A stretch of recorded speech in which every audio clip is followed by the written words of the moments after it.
शहद की मक्खी, प्रकृति का नन्हा चमत्कार।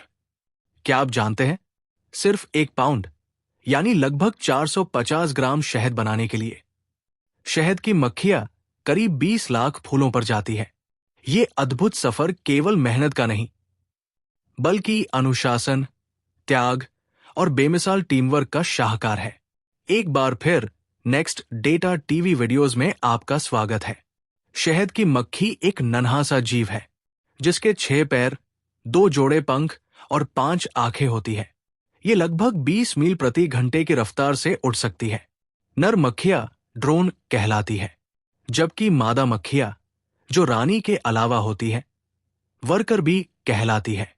एक छत्ते में लगभग 50,000 मक्खियां रहती है और एक रानी मक्खी रोजाना 2000 तक अंडे देती है। छत्ते में हर मक्खी की एक खास जिम्मेदारी होती है।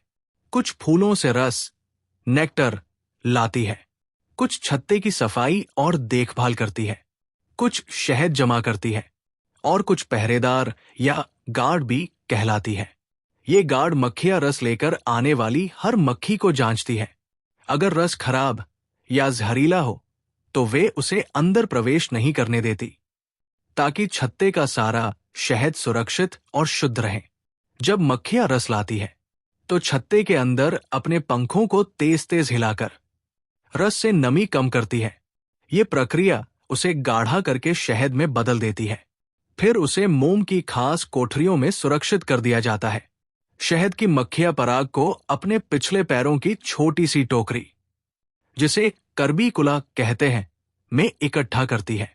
दिलचस्प बात यह है कि एक मक्खी अपने पूरे जीवन में केवल 12वां हिस्सा चाय का चम्मच भर शहद बना पाती है। लेकिन जब लाखों मक्खियां मिलकर काम करती हैं, तो वही कीमती शहद तैयार होता है जो हम इस्तेमाल करते हैं। औसतन एक अमेरिकी नागरिक हर साल 1.3 पाउंड शहद का उपभोग करता है। शहद की मक्खियों का आपसी संपर्क भी अनोखा होता है। वे एक दूसरे को फेरोमोन्स यानी खास रासायनिक संकेतों के जरिए संदेश देती है, और अगर कोई खतरा हो तो वे अपना डंक इस्तेमाल करती है, जो उनकी जान ले लेता है। लेकिन वे ये बलिदान अपने छत्ते की रक्षा के लिए देती है। हैरानी की बात यह है कि शहद की मक्खियां करीब 3 करोड़ साल से धरती पर मौजूद है। वे न केवल प्रकृति के लिए बल्कि इंसानों के लिए भी बेहद महत्वपूर्ण है, क्योंकि वे फूलों में परागण करके फसलों को बढ़ाती है। ये है प्रकृति का नन्हा चमत्कार, जहां एक मामूली सी शहद की मक्खी हमें सफाई, मेहनत, त्याग और एकता का सबक सिखाती है।